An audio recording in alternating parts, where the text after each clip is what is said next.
This conference will now be recorded. No pressure.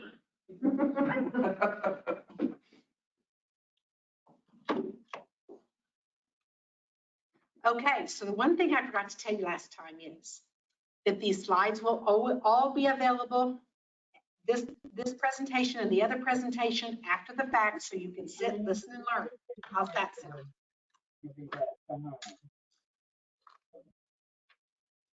So you're probably wondering about why you have to learn about public policy. I think we need somebody to mute your phone. I have someone that's not muted. Is everybody muted? And we're ready to go. And I'm gonna tell you right now, this is supposed to last until 4:30. If all goes well, we'll be out of here at 4:15. You lucked out. I have a conference call at 4:30. So you're wondering what, why you need to know about public policy. Well, you need to know enough to be dangerous. You know why? Because you're going to have to react to every bill that's passed, any funding that comes through or doesn't come through. And if you just react to it, then you might say, what were they thinking? We can't provide good care with this kind of reimbursement. Or if we have that bill, like there's a bill now that says we can't require anyone to be immunized. And you're thinking, we ought to require everyone in long-term care to be immunized. So you're thinking, maybe that's a good thing, or maybe you're thinking it's a bad thing. Everything that goes on at that Capitol will directly impact you in some way. Everything that is related to long-term care. So I'm going to tell you a little bit about the legislative process and who's at the Capitol, and then we're going to get into the weeds about some what ifs with some legislation. So first of all, I actually took a class one time to Administrators University. We went to the Capitol, and I said, when was the last time everybody was in the Capitol? And for most people, it was the 5th grade field trip, you know? And they said, I haven't been there. And now comes the harder part. We all say, everyone needs to vote, get out and vote, be sure to vote. How many people contact their legislator after they vote? How many people follow up with them and say, on your card, you said a friend of the elderly, and here's our important issue. Is it important to you? There was a senator one time that he came to a long-term care community and spoke to 250 residents. And he said, oh, yes, I'll support that. I'll definitely support that. And I was there, saw him on the floor and saw how he voted. And I was just like, oh my gosh, you voted against what you said to these 250 residents in a room you were going to do. So the hint here is we have to hold people responsible. If you elect someone you think is going to be a friend of the profession and do what's in the best interest of long-term care, we might want to reach out to them every once in a while and make sure that they're doing that. The other thing I meant to tell you on the front end of this is my disclaimer. I'm not Democrat or Republican. You won't even know what I am. I have voted for Democrats, Republicans, both sides, all over. I vote for the person, the bill, the policy. I think personally, this is the only personal thing I'll add. Sometimes people get too beholden to a party instead of to the people. What's in the best interest of the people, not the party? So that's my disclaimer. I'm not here to advance an agenda for any party, okay? So in our legislature, we have the House of Representatives. It has 101 members. They have 2-year terms. The Republicans have controlled the House since 2004. Currently, there's, oh, and I changed these numbers, but I didn't print this out. 82 Republicans and 19 Democrats. In the Senate, I'm gonna read from this now because I'll have my notes on this. There's 48 members in the Senate, and in case of a tie, the lieutenant governor will break that tie. There's 4-year staggered terms. The Republicans have controlled the Senate since 2008. There's 38 Republicans, 9 Democrats, and there's 1 vacancy. And it's presided over by President Pro Tem Greg Treat, and Lieutenant Governor Matt Pinnell is the one that I told you would break the tie. Let me check something really quick. Okay. So elections, November 3rd, 2020.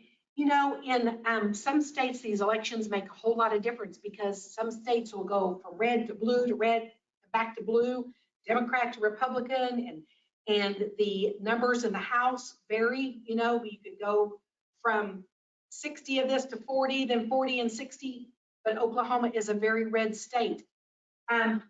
So we basically have very little change in our makeup of our House and Senate with an election. We are one of the states that has a Republican House, Senate, and governor. So with the 2020 election, this is something that you probably might find mind-boggling if you're into politics. First of all, I want to say that Oklahoma is a state with term limits. So you can serve 12 years. So this is what has happened with term limits. With the most recent election, only 13 members of the House have served 7 years or more. So there are a lot of new people over there. And you know what? There's good and bad to it. There's people over there that, you know, years ago, they were just like going through the motions. And, you know, it's always good to have fresh blood. But sometimes when we have all fresh blood, we lose people that know the difference between the Medicaid agency and Medicare and things like that. So there's pros and cons to both of that.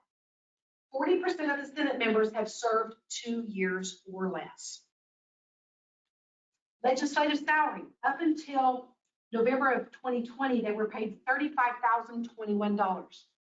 In November of 2020, in light of COVID, they got a 35% increase in their salary, up to $47,500. They get paid extra money if they're the head of the Senate, the House, or like a caucus chair and things like that. There's other financial incentives. And they all receive a travel and per diem. You know, like for those that have to come in from Guymon, Oklahoma, they get paid travel and they get paid meals. Terms of office. There's a prohibition on holding multiple offices. There's the 12-year term limit. The years in legislative office do not need to be consecutive. There's a legislator now that he was in office, he left, and he came back. He'll be able to serve 12 years total.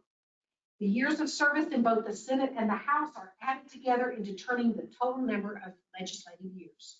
In the event of a vacancy in the legislature, the governor calls a special election. Senator Stephanie Bice went to Congress. So her election in Senate District 22, kind of Yukon Mustang Edmond, is underway right now. There will be the primary election will be in April. Regular session. It used to be that session just went until they got things done. And it would start the first Monday of February. And sometimes it would end in May or June or July, or they couldn't decide. And they said, this is madness. So now they have to end the last Friday of May at 5 o'clock unless they call a special session. And every session is 2 years. So we're in the first session of the 58th legislature. What does that mean? If a bill isn't heard this session, it could be held over for next year, and maybe they could hear it then. At the end of next year, all of those bills go dead, and then we start a new session. So every session lasts 2 years. A special session. They have called special sessions before.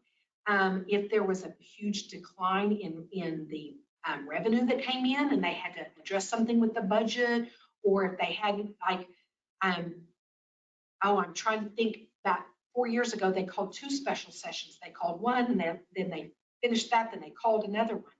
But normally the session runs from February to May. Where do bills come from? A government agency or local government. So the health department might say, we need a bill to address staffing. Or the healthcare authority would say, we need a bill to make sure that this FMAP money is sent to nursing homes the right way. It could be the request of a special interest group. A group of administrators gets together and says, hey, we want to make sure that activity directors get to do their job. And so we want a a bill that requires them to put in so many hours a week. Request of a constituent. So everyone in Oklahoma is in a Senate district and a House district. So all of us have a senator and representative, and we are their constituents. So if I went to my senator and said, hey, I don't like the fact that this company is able to have this terrible loud noise going on at night, and no company should do that. I need you to introduce a bill for me. That would be a constituent request if I just went to a legislature. National model legislation, like if there was a, let me think of something, Mothers Against Drunk Drivers. They might say, well, we want something to address drunk driving, and they would implement that model legislation. The governor could say, I want to make sure that the governor has these abilities, and I'm going to pass a bill to make sure that every governor from now on gets to do that. Legislator special interest. There is a legislator in southeastern Oklahoma that I think it's something with the Department of Tourism that they're going to recognize Bigfoot. So people could go Bigfoot hunting in southeastern Oklahoma.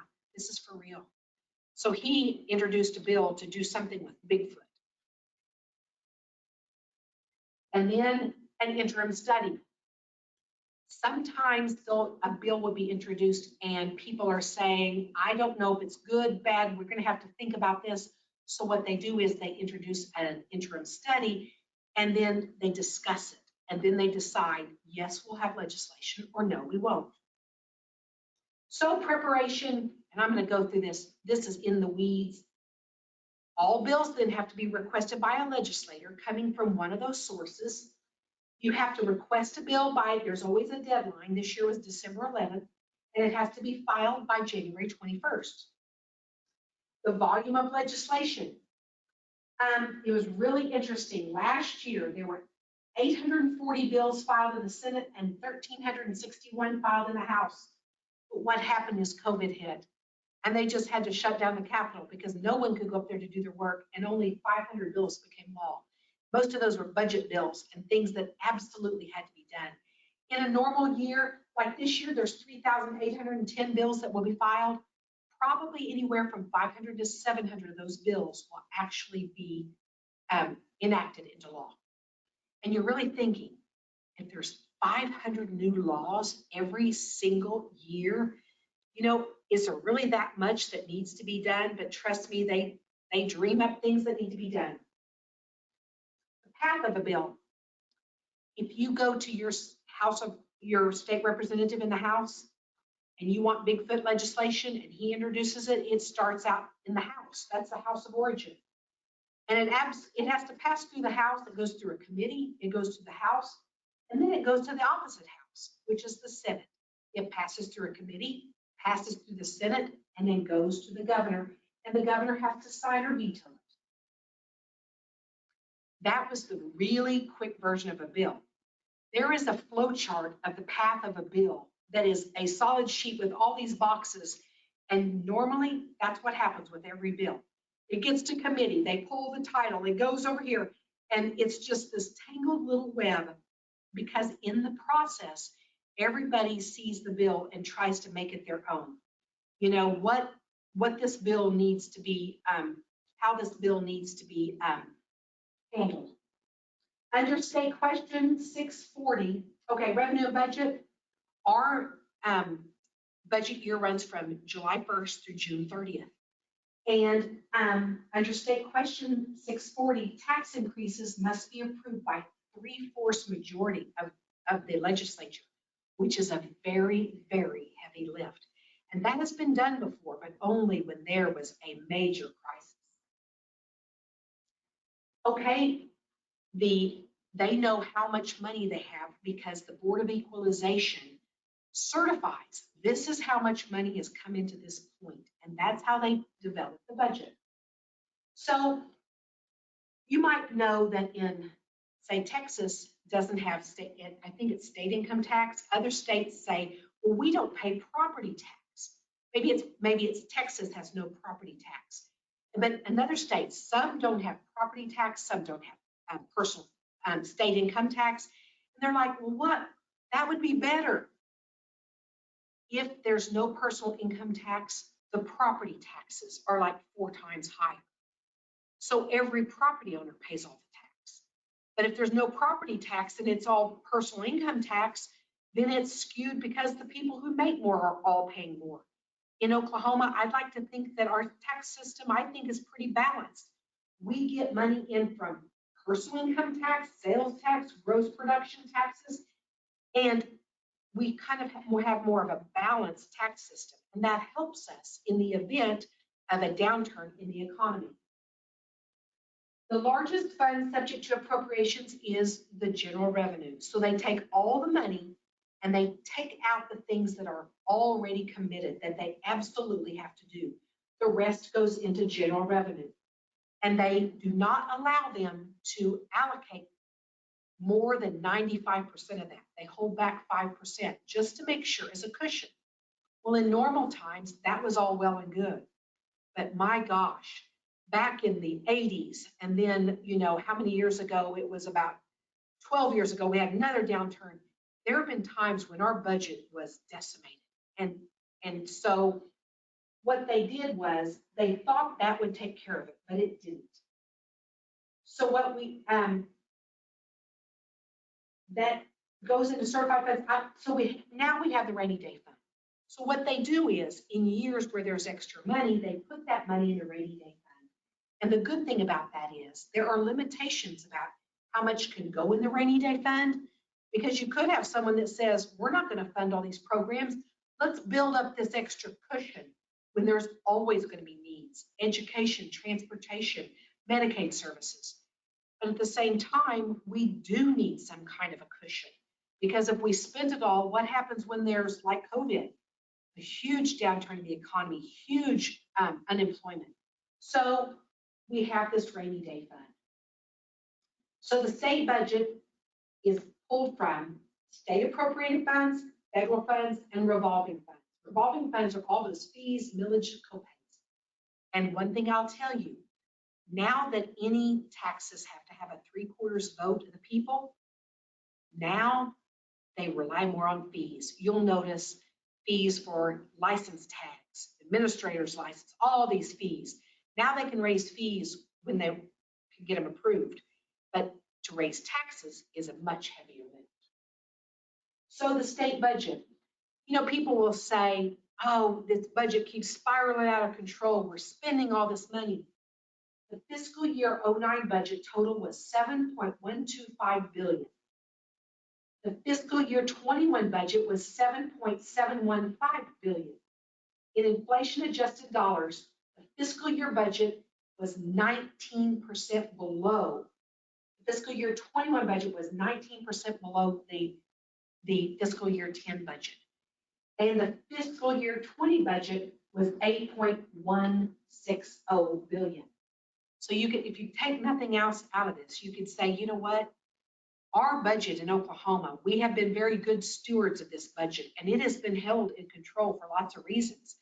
You know, some money right now, they have $1 billion in a rainy day fund that, you know, I remember when it was down to $2. So they have that cushion, but, you know, at a time like now, they're going to pull probably the maximum amount from that rainy day fund. So appropriations to largest state agencies, Common Ed, 39% of our entire budget goes to Common Ed. Higher education, 10%. So in other words, half of the budget goes to education. So when people say, you know, we need education reforms, we need accountability, that's why. Half of our tax dollars are going for education, but yet our schools rank in the bottom 5 in the nation, but we're spending half of our dollars on it. So that's why there's concerns why we need education reform. The Healthcare Authority takes 12.5%. That's our state Medicaid agency.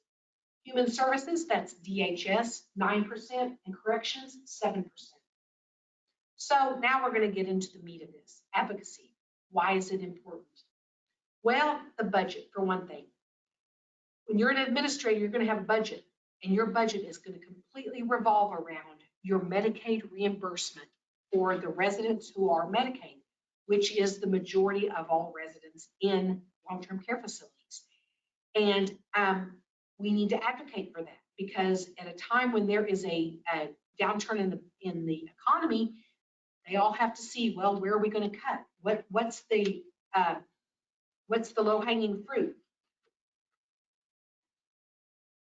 The other thing is, you need to know about new legislation to govern operations. First of all, you need to know about it as it's being filed and as it's being passed and deliberated. If it's bad, there was a bill, Senate Bill 719, that a lot of administrators really did not agree with. It would move the Board of Examiners to under the Health Department. And the administrators, there was an administrators group that really got on board with that, took the lead and said, we do not want this, because they felt like it wouldn't be in their best interest. Education of new legislators. It is really important that every administrator invite their legislators, the senator and representatives, to their building to see the good that's going on. Remember what I said about the public trust?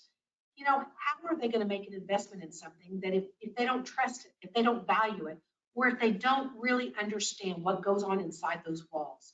That we have a personal responsibility to these elders that we serve to make sure that they have good buildings and good care and adequate staffing. And the only way that can happen is if we get an adequate reimbursement. So we need to have them come out and visit and understand firsthand what the needs are. And we need to be a resource for legislators. We need to know the impact of legislation being proposed. So one time there was a bill, and I talked to a senator about it, and he said, well, I don't know if this is good or bad. And I said, you have a nursing home in your district.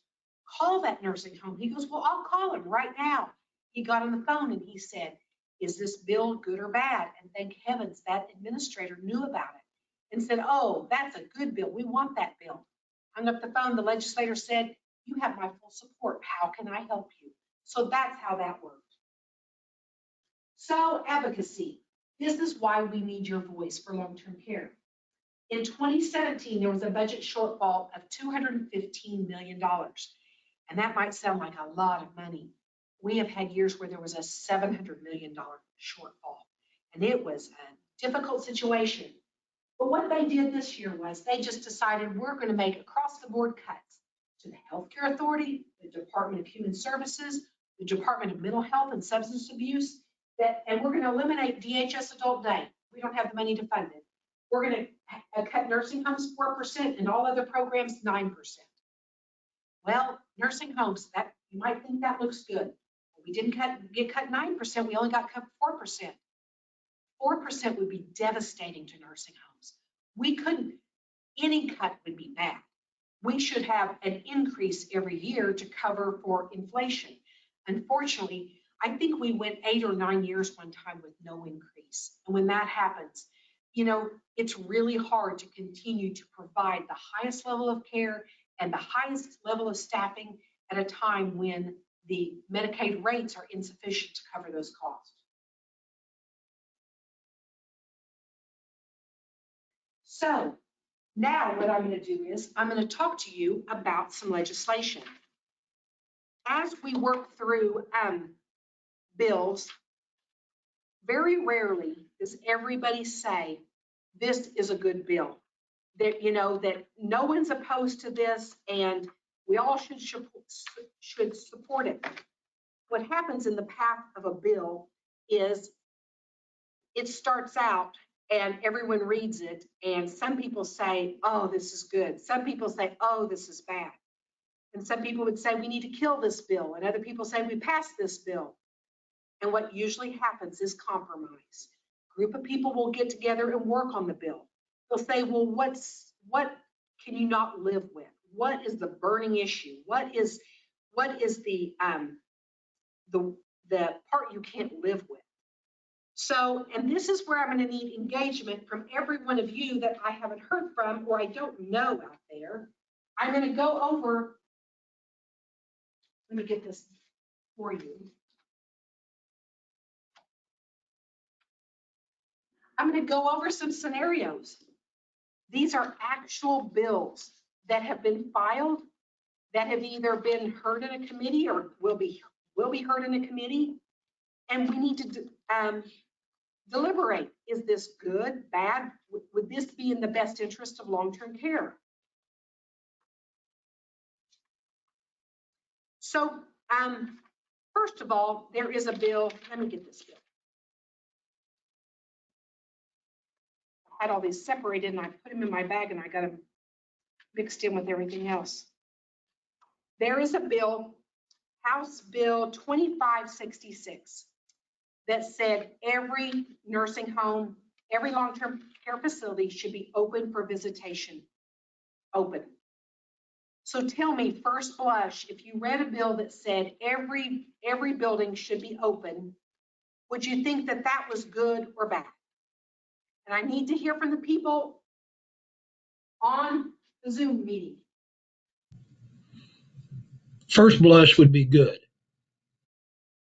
Okay, first blush should be But good. it depends on the rest of the bill. Well, in the case of this bill, what if it just said visitations must be open? Then I would say no. Okay, so that's where, and that's, let me tell you this part about this bill. It says every long-term care facility must provide immediate access to a resident by immediate family or other relatives of the resident at any time. Yeah. So tell me about that. Does that give you the ability to control that by monitoring those people? It just says you have to give them open visitation. And So we could set the standard. Well, no, not necessarily. That's why this bill's a dangerous bill. True. Because a family could say, it says right here, I should have immediate access to me and my family members. I got a call one day and there were 8 family members. This was probably back in August or September, that showed up at a building with no mask on and were demanding that the 8 family members get to visit, but they wanted to be in their mother's room, and her mother's room is at the far end of the building. So that's the dangerous part of something like this. No. Okay, so actually now what we're seeing is we see polar opposites.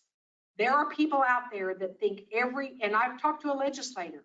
She said every long-term care building should be open to visitation with no exceptions. And I said, well, in the event of active cases of COVID, she said, no, it's not fair to punish the other family members if there's active COVID.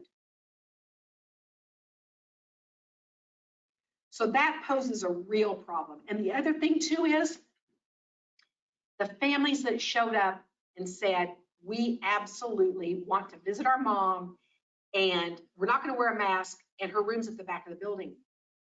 For every family member that's like that, there is another family member that's saying, you cannot let anyone in this building at any time.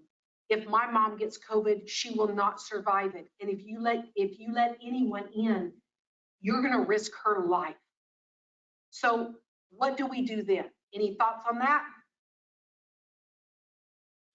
Well, is there some kind of way that if you just flat out just leave it just there with no other remarks or no other like to be determined by each building, like you could develop your own policy such as compassionate care or hospice or different things like that. Compassionate care is a big envelope of different types of things going on, and then you have to have a COVID test to come in. There's so much going on now that I don't see how anyone could just pass that alone. It has to have other verbiage in there, and surely that's going to happen, right? It's not just going to be just that. No, it would just be just that. That's the problem. That's the problem. But let me tell you the other thing, what you brought up was really good. You said, well, what about, these other things? Well, right now, this bill just says no exceptions. You would have to be open. But the other thing too is right now, according to Oklahoma guidance, every long-term care facility has to have visitation except in the event of an outbreak. So you have to accommodate a family with indoor visitation, outdoor visitation, something. There are actually some facilities now that offer no visitation, none. And that's why some of these bills were introduced, is because family members were upset that there was no visitation. But you bring up a really good point. How would this be controlled? You know, maybe what needs to be in this bill to say, you know, there would have to be rules. But the problem with saying every facility could set that, what if you had a facility that said, my gosh, it takes a lot of time to screen employees, that if people come in, it's going to disrupt our day, and we're going to have people coming and going, and they could bring in COVID, and then we're going to have to spend more money on PPE.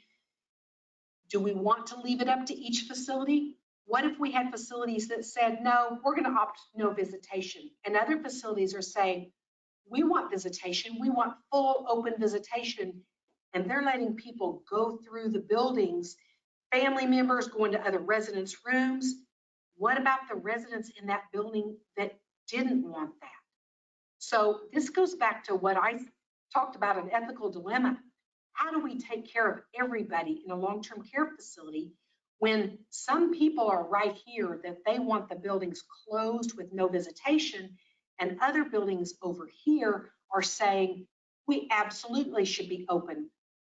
You know, that's just a part of life. We don't know what's going to happen with this virus, but we can't deny visitation. And to be honest, we've been in this 1 year right now, 1 year. And some providers have done an excellent job. They've done outdoor visitation, they've done some indoor visitation, they've done some compassionate care visits, some essential caregivers, some of those types of things. Some others have fallen a little short maybe and not done as much as probably they should or could have. And some of these residents, you know, the public feels like some of them have really suffered a little bit more adversely because of it, because of the social isolation. So, as an administrator, things are not always going to be easy. It's not always in black and white. So really, this is going to be a little exercise that is going to work on our ethics. And we need to decide right now, you are a long-term care administrator, and you have a building. And right now, you don't have any COVID in that building. What would your policy be for your long-term care? If you could set your own policy, you could set no visitation, full visitation, anything in between. And now is when I need to hear from you. So I'm going to first hear from the two people in the class, and then I'm going to hear from everybody. And I think Z said we have 30 people in the class. So you're going to tell me your first name, and I promise I'm not going to hold this against you. It's just your fleeting first blush opinion. I just really want to see, because we are debating these bills right now. These bills are going to be heard next week. And I really want to take a poll of where you are. So first of all, what I want you to do is tell me your first name. The second thing is yes or no. Yes, I'm actively working in a facility, or no, I'm not. And it doesn't matter either way if you are or not. I just need to know to put it in perspective. And then I want you to tell me, where would you be on this spectrum? If you are absolutely nothing, wide open, or where would you be in between? Jennifer, and no, I don't work in the facility. If you stick to just that verbiage, I'm gonna say no. What my opinion? Yeah, I do. Suggestion? Yeah, like if you were in this committee meeting and you were saying, well, here's how we ought need to fix this, what would you say? It has to be a compromise to make everyone happy. Maybe the family would have to schedule a visitation, limit how many family members at a time, and have a designated room for that family and that resident.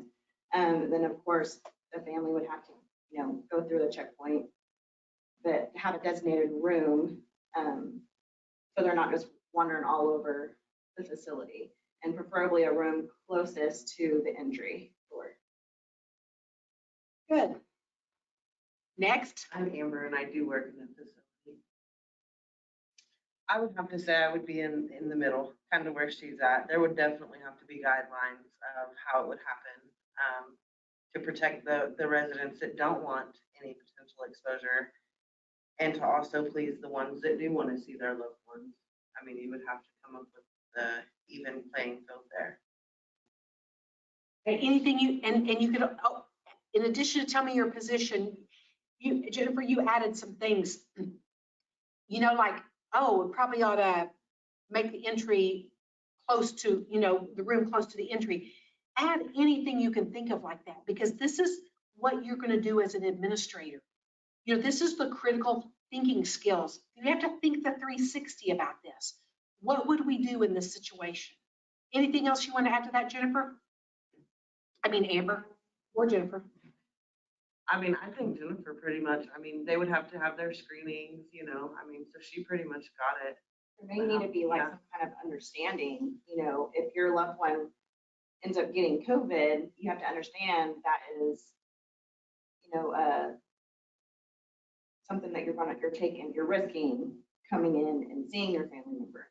There might have to be an agreement, something that they have to sign so that it doesn't fall on our building. Yeah, to make sure the family members don't get in there and, you know, abuse the And privilege. then you get sick, and then all of a sudden it's my fault and not little Johnny who came to see Granny. Right. Okay, who wants to be next? Just someone jump. If your name's, first of all, I'm gonna say, if your name's, just a second, if your name's at the front of the alphabet, try to chime in early. That way we don't have everyone chiming in at the first, all at once. And I'm hearing a really bad echo from you right now. Okay, try again. Okay, who at the beginning of the alphabet wants to go first? Hi, Mary. This is Cody, Beaver County. Okay, and your first name again? Cody. Okay, hi, Cody. I think, you know, it'd be nice to allow the station inside if it was in a designated area, if the visitors are screened, if they wear their masks, no physical contact between the visitors and the residents, and definitely not allowing the visitors to wander through the facility. That's good. You brought up something that hasn't been touched on is the physical contact, because that's a big thing too, you know? And that's actually that's how it spreads. And Cody, are you with the facility now? Yes, I'm with the Beaver County Nursing Home. Oh, hi. Okay, great. Anything else you want to add, Cody? No, I think that's it. Okay, who's next? Someone at the beginning of the alphabet. My name is Sarah. Okay, what is your name again? Sarah. Sarah? Sarah. Okay, got it. I am active in the facility. I think socialization is super important. I've actually seen a lot of residents, I believe, who've declined because they haven't been able to see their family. So I do believe in guidelines and screening. I also believe in only one family member at a time in a designated area.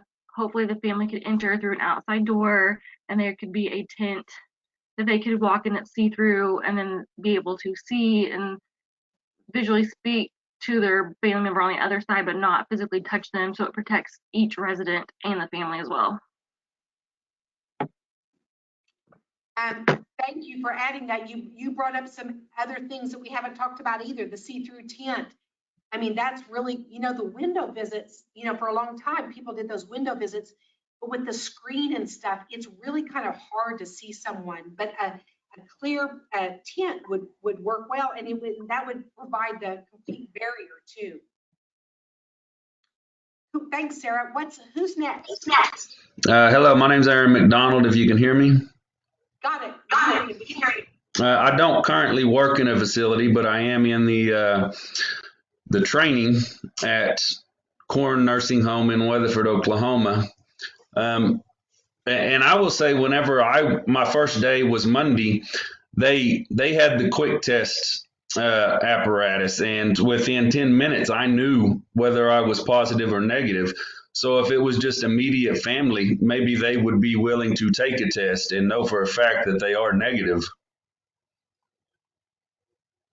Aaron, you bring up a hey Z, you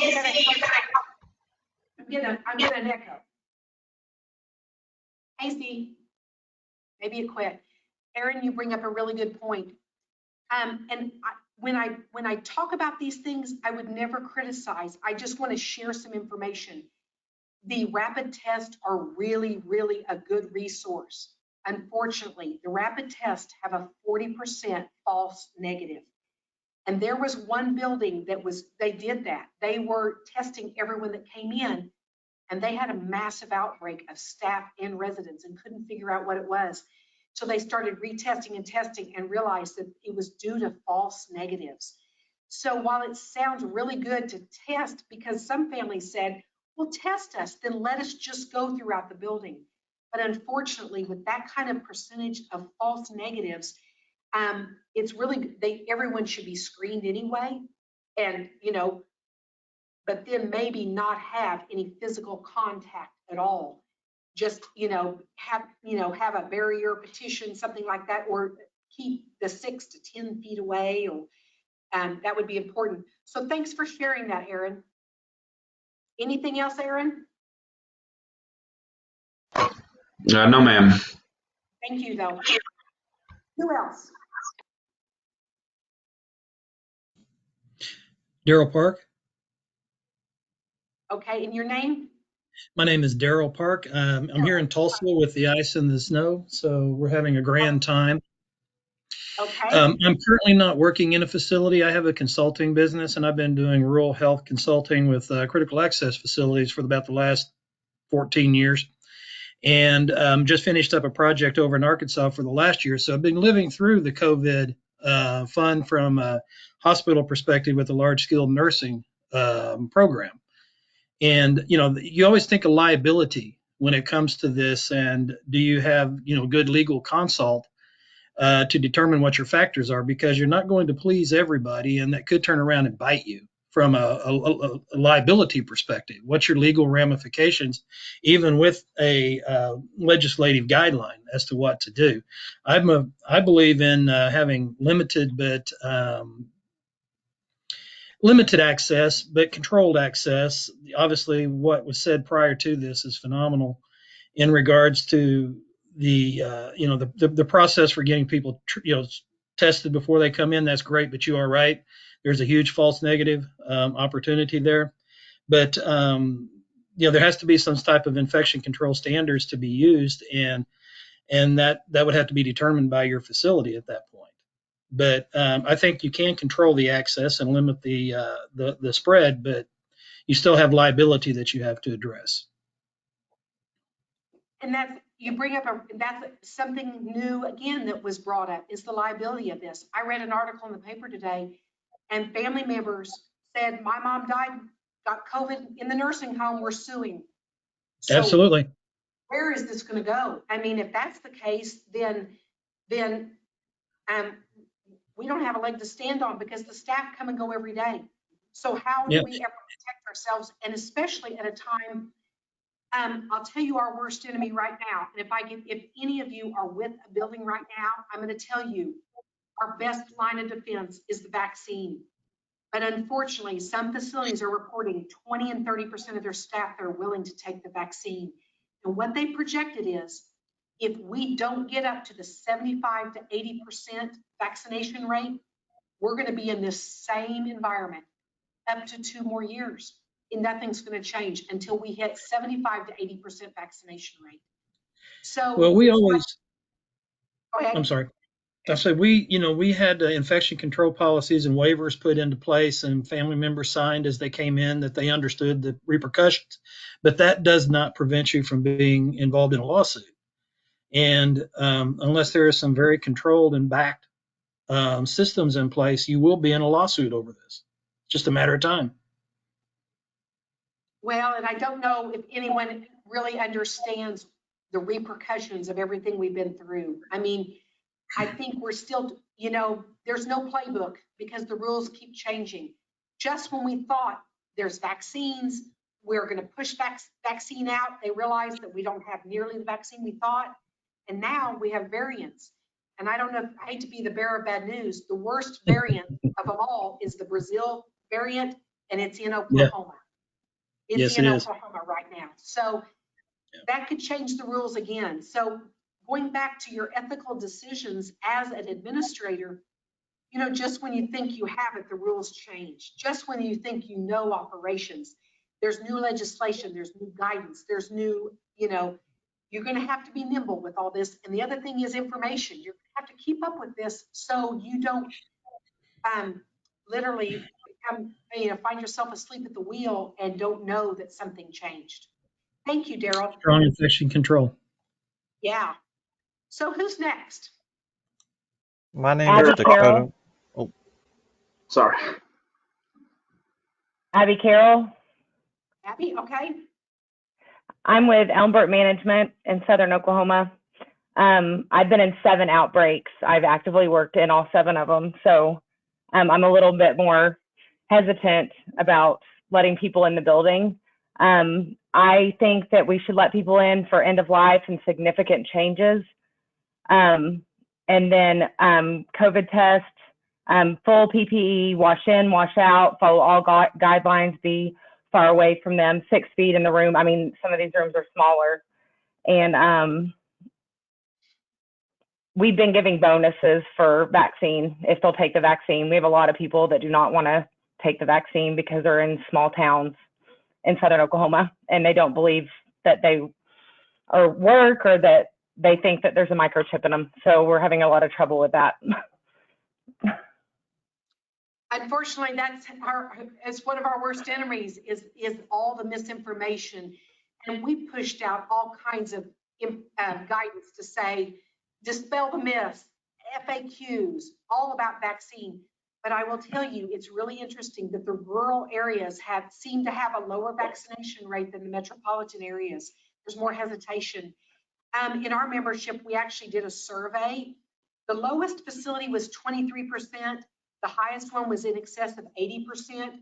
The average was close to 60%, which is really good for the first round. You know, that's, you know, but if you're at 20%, you're really going to have to up your game to get these staff vaccinated. The other thing is, there's been a controversy. Can you incentivize getting the vaccine? Some people say no. Other people said, why not? Come to the vaccine clinic. One facility was giving $100. Everyone that showed up to get vaccinated, you get $100. That was the one that got the 80+% vaccination rate in the first round, which is amazing. There is an ECHO program going on right now, and in that, like they're giving people, the nursing home $6,000. Right, yeah. They actually said not to offer monetary benefits to taking it because it can turn into a lawsuit of them saying that it was a bribe. Yeah, well, they said you have to be careful. I mean, it was a bribe, but, and I'm not an attorney, and I've actually consulted with 2 national attorneys on it, and they said it's probably not the best thing to do, but I don't know that it could, you know, how much exposure you would have. But what a lot of facilities, I only know of one that did the cash thing. The rest of them were saying, come to the vaccination clinic. We're having pizza, we're having party favors, we're giving away stuff. There's going to be door prizes, and made it a party. And that's how they got people there. So that kind of incentive. Okay, anything else on yours? That was some really good. And you know, if you've been through an outbreak, oh my gosh, I think every person who's been through an outbreak, which I hate to say this, I'm always trying to be the most positive person. I'm afraid every single facility is going to have had an outbreak. I mean, right now, I mean, most every single facility has had outbreaks. And I say that plural because sometimes they had one and then they went months with nothing. Then they had another massive outbreak.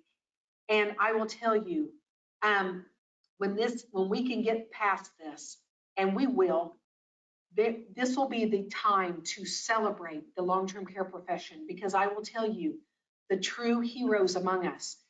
I mean, I don't know of another sector. I mean, not even the hospitals have had to deal with what They just said no visitation. You're not even coming in the emergency room.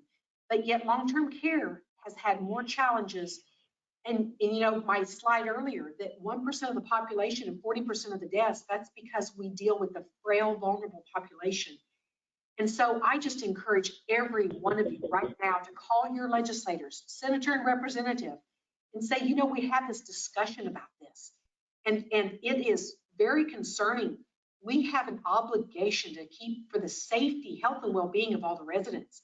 And while some might want visitation, some might not. And so we have to find that happy medium. And that means not wide open visitation. We have to have some guidance. There has to be some requirements, some screening, some indoor, outdoor, in case of an outbreak, what, you know, what's allowed, what isn't. If we just do it wide open, we will be at the mercy of an unrelenting virus. Thank you for sharing that, Abby, and hats off to you. You're, you know, you'll get a, hopefully you'll get that gold star you deserve. Okay. Next one. Eric Rogers, Countryside Estates. Yep. And what I've seen is it's just, you have to take into the idea of the human aspect of it. We're all human. We all need that interaction. We were lucky enough when the weather's nice, we had an area out front that it was just social distance. Can you hear me okay? Yeah.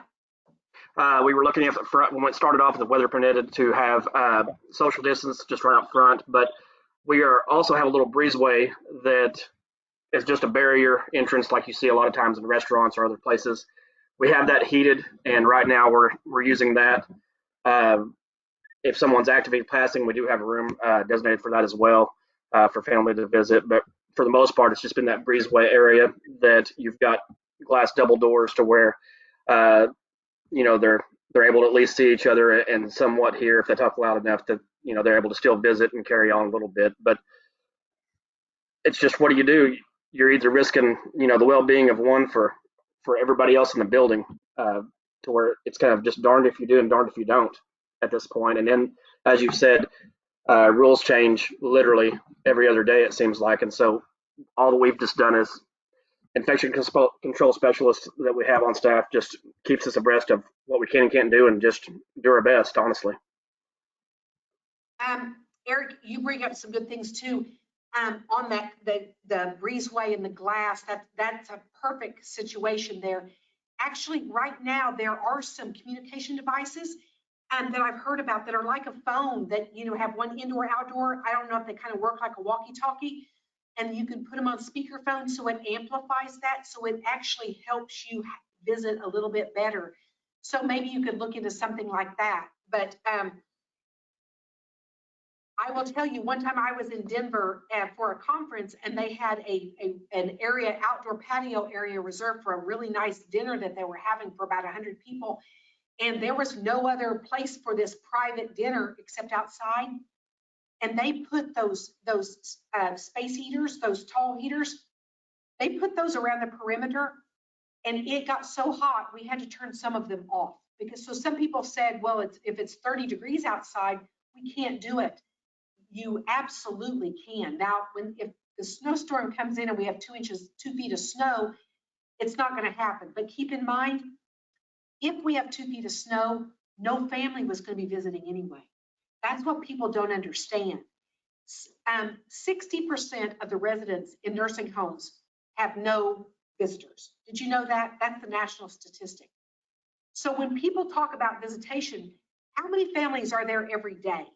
The small minority. How many are there every once a week? A little bit more. Once a month, a little bit more. So really, when people talk about the visitation, it's kind of skewed, because some people, there are no, you know, they're not having visits because there's no one to visit them. And I know I'm a personal representative of a woman in a nursing home.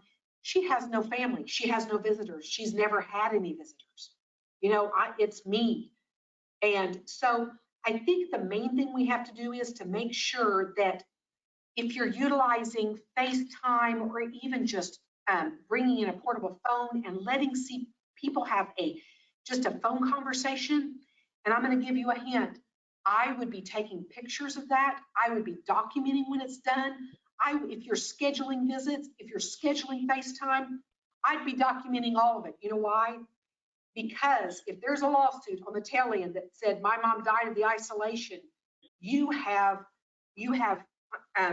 documentation of what you've done, because some facilities are not doing that.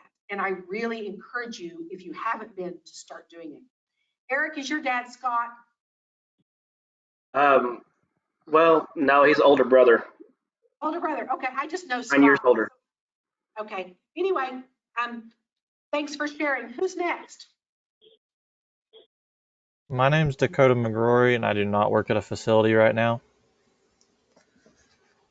I kind of go along with the way Abby stated it. It's so risky, and you can't put yourself, as David, I think, said, as a liability.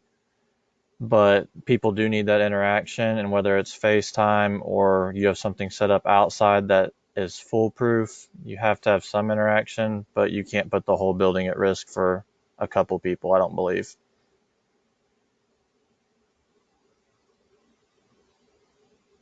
And I appreciate that. I think it's going to be real hard to have any of us just really agree with it wide open. And there's a real reason why. The general public has not lived Abby's life. They don't know what an outbreak is like. They don't know what it's like when, and I know facilities with 90 cases, 80 cases, 60 cases, 50 cases. And not only that, but when you have 20 staff that are positive and you're bringing in agency staff, is that really who you want caring for your family member? Agency staff 24/7 for weeks on end? So I think sometimes family members don't think the next layer, the next level of thought. They're just thinking first blush, open it up until it happens to them. Thanks, Dakota. Who's next? Thank you. This is Whitney Ford. I currently work in a facility, and we have also experienced an outbreak. But I would have to say, as much as I don't want to say, I'd have to say no. Our residents really need that family visitation, but it is just way too risky. Whether you're doing it in a secluded room or what, it's still way too risky. Allowing family members to come in when the client or the resident is actively passing, I would say 2 at a time for a period of time. But as far as allowing them just to come in for a visit, I would have to say no. Yeah. You know, my dad's in an assisted living, and he said, I don't want any of you to come see me. And he stayed in his room. Whenever they delivered his meal, he put it in the microwave. No matter what it was, he microwaved it because he wanted to kill the germs if there was any germs on it. Because he has every single comorbidity possible that puts him at the highest risk. And the day before he was supposed to get his first shot, he got COVID. So he's in a COVID unit right now. And actually, he's doing all right. But the COVID has made him so weak. I don't think he'll ever go back to the assisted living. And if I had to bet right now, this would be the turning point that he won't, before he was in pretty good health and we just thought he'll live years to come.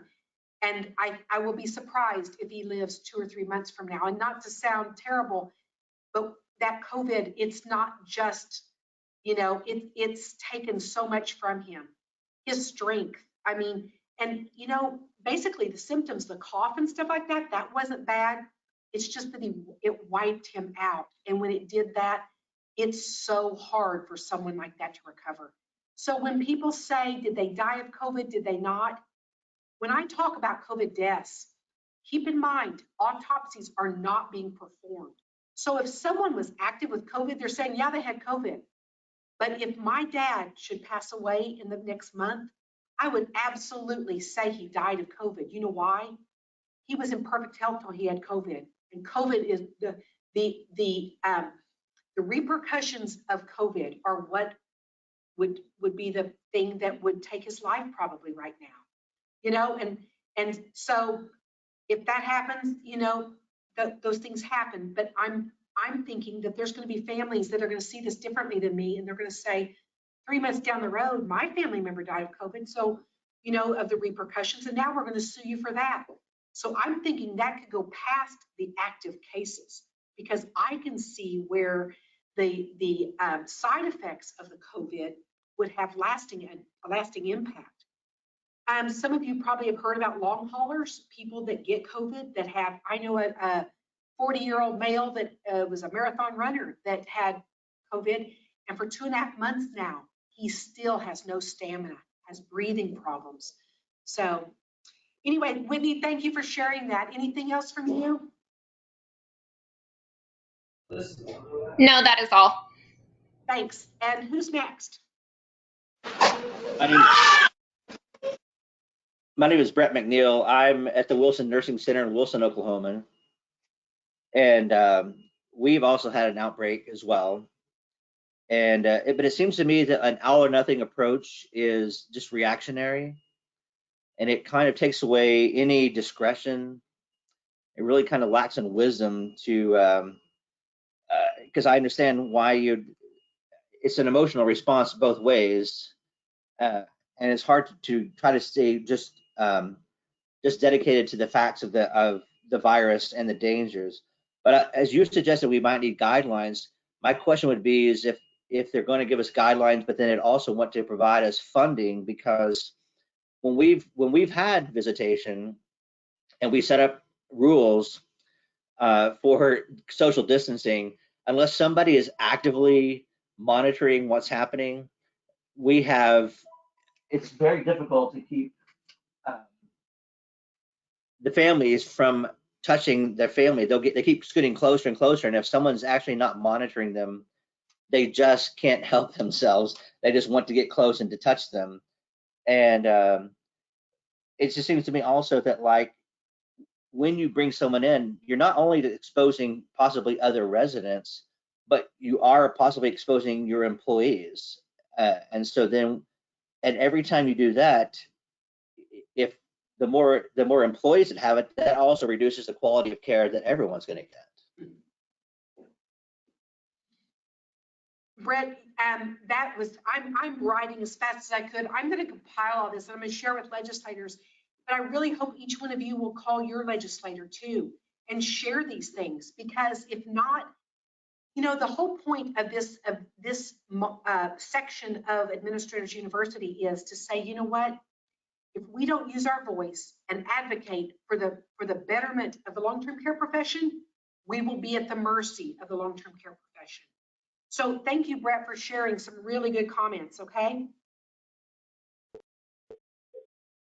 Who's next? I can go. This is Shanna. I am not in our buildings right now. I'm in corporate, but all of our buildings have had outbreaks, and we really have very minimal visitation.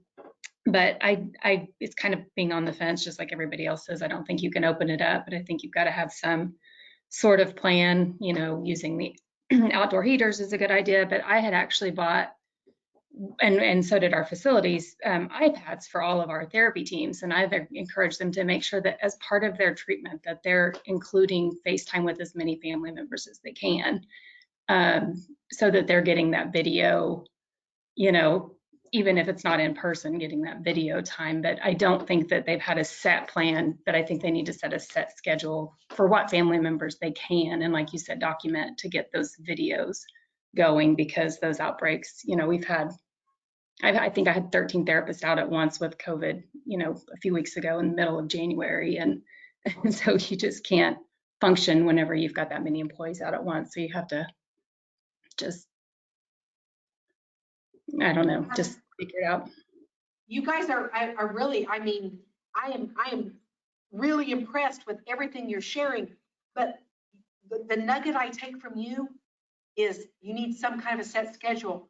Health department comes in, first of all, family complaint investigation, health department comes in, you can say, we have a schedule, we've offered this, we've done it. If you cannot show that, or you're not doing it, you have some major exposure. And then we take it to the next step. They can prove that there was decline of residents and you haven't done that, there's exposure too. So And I don't want to scare you, but I'm just saying this is really good preventative, cover your bases, a very positive step to be doing this. So I highly encourage everyone to do that. Like she said, have a plan, document this, get those iPads out there. I promise you, probably every one of your staff has an iPhone that could be used. And, tell them, say, you know what, you'll use your iPhone. Staff member walks in and says, give me the name of your daughter and we'll call them and talk. It takes 2 or 3 minutes. Tell everyone, I'll pay $20 for your phone bill every month if you'll share your phone for FaceTime. Nice little encouragement. And I promise you the staff will have fun doing it too. Who's next? Hi, this is Rhonda. I'm actually a director of assisted living, memory care, and independent living right now in Edmond.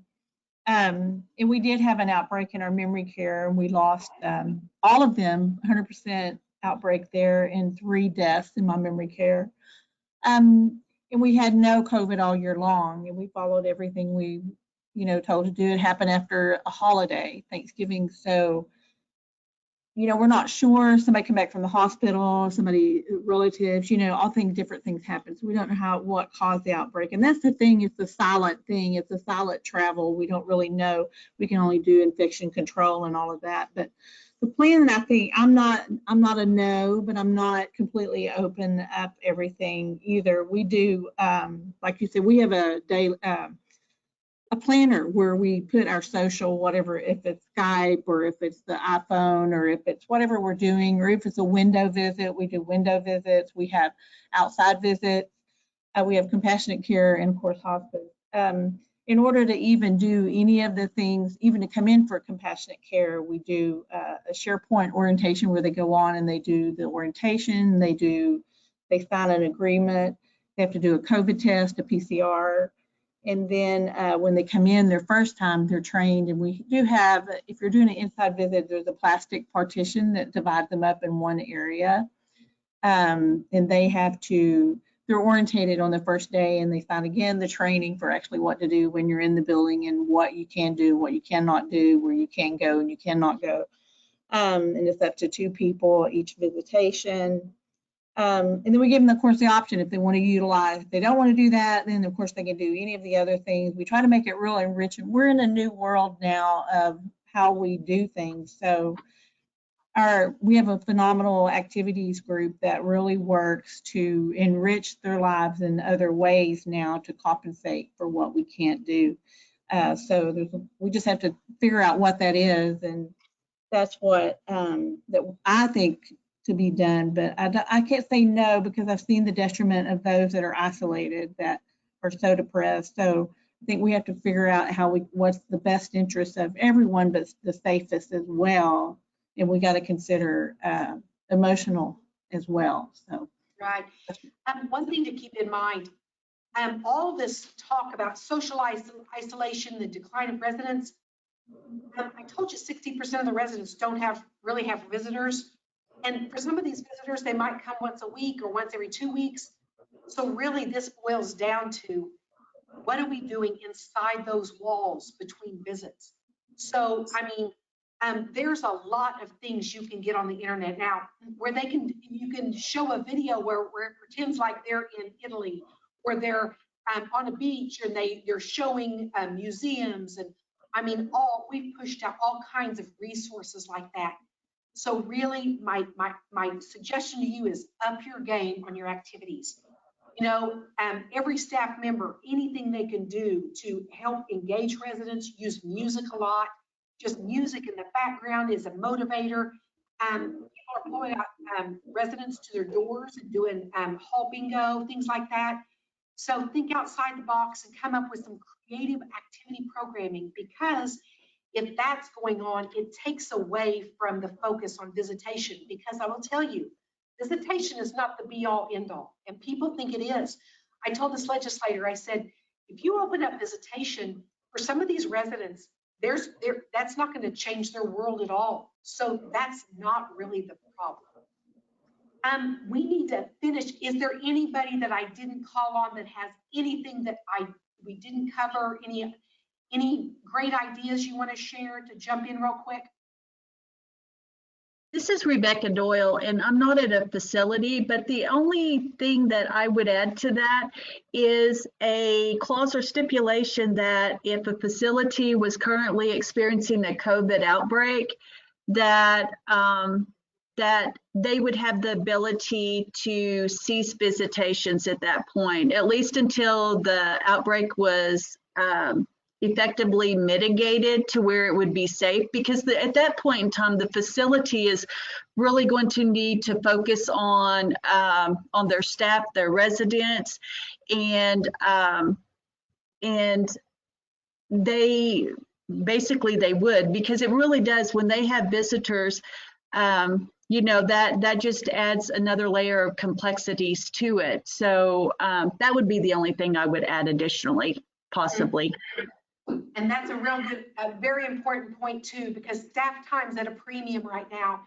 And when you have visitors, you have to have someone screening them, checking them in and out, making sure that that's a safe process. And so if COVID's in the building, I just can't imagine why families would want to go visit. But I'm going to close this out now. I want to, first of all, thank you all for that engaging conversation. I really appreciate that. I'm going to use this information, but most importantly, I hope you use this information. I hope you go back to your facilities and share some of these ideas for making visitation possible, maybe in a safer way. I hope as far as this advocacy session, you will be inspired to make a call to your legislator to say, I'm working in a long-term care facility, and you know we need to protect our residents. So use your voice, because if we don't use our voice, if we sit back, there might be a big price to pay. That, you know, we will have legislation or rules that we're going to shake our heads and say, how did this happen? So now is the time to make a difference. If I can, Z's going to send out my slides to each of you. If you want to attend the annual conference, I'd love to have you. But most importantly, I want to thank every one of you for choosing to be a part of the long-term care profession. We need good people. We need people with a heart and passion. And if there's anything I can ever do to help you, you let me know. Because if we get some, you know, we've got some great people, we get more great people, we could do great things together. So thanks so much. I appreciate your time, and good luck to you. Thank you. Thank you. Thank you. Thank you. You all drive safe. Yeah.